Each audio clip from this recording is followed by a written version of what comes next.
Hey Jung, I spotted two major mistakes that you're going to need to go and correct in order to improve your front freeze, starting with your takeoff here. I'm not too worried about your preemptive slide off here. It's not significant enough to really affect the spin. Obviously, you're aiming to do less spin this, but that isn't the thing that I want you to correct on your takeoffs. What I want you to correct is this. Your back is super rounded when you're going off. This is having you causing a few things. First of all, two straight legs and a rounded back. You won't be able to generate good upwards pop with a rounded back. In snowboarding, we want to squat down, but when we do so, we go and keep our back straight and connected, using our hips as a pivot. I'll demonstrate what that looks like with one of my clips in a second. The next major thing that you're going to need to correct is your spot. Your head positions here, takeoffs pretty good here, but then you look up from the knuckle, looking away from that constant spot, up and over the shoulder. You can see you have a blind second here, and then you go and whip your head around, blocking your view with your arm, and just looking over the shoulder isn't going to work on front side spins.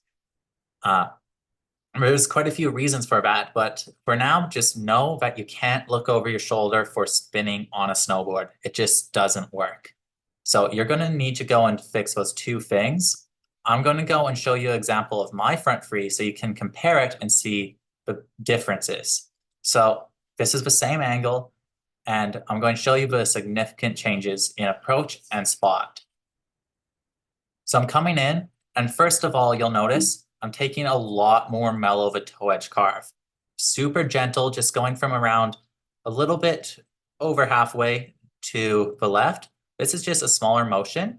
And you can see I have my chest down, but my chest is down in a completely straight line with a little bit more bend in my legs. This is really important in snowboarding. If you're dropping your chest, you need to make sure you're not rounding your back. So my back here is completely straight. Then I'm riding up, holding that edge. And once I get to the top, I go and extend. And you can see, even I have a little bit of drift open and a little bit of angle. So that's not a big deal. But the reason why my front free is so much smoother is because of this, the spot.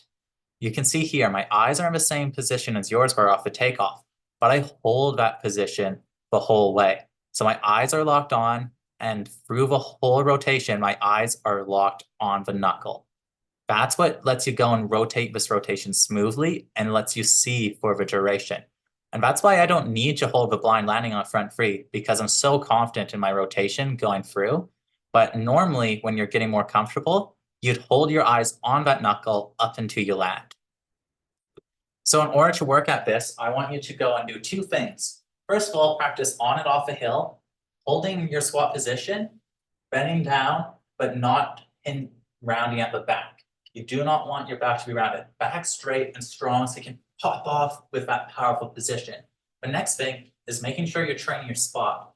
To do this, go on the slope or at home, pick a spot on the ground, and rotate a frontside 360 around it, with keeping your eyes locked on that point the whole time.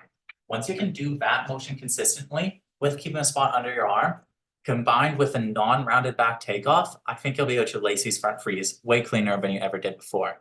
It's going to take a little bit of work to go and break that muscle memory, but putting in the time here is going to go and make every trick and your front freeze feel so much easier and steezier. So go get after it, and it will really pay off.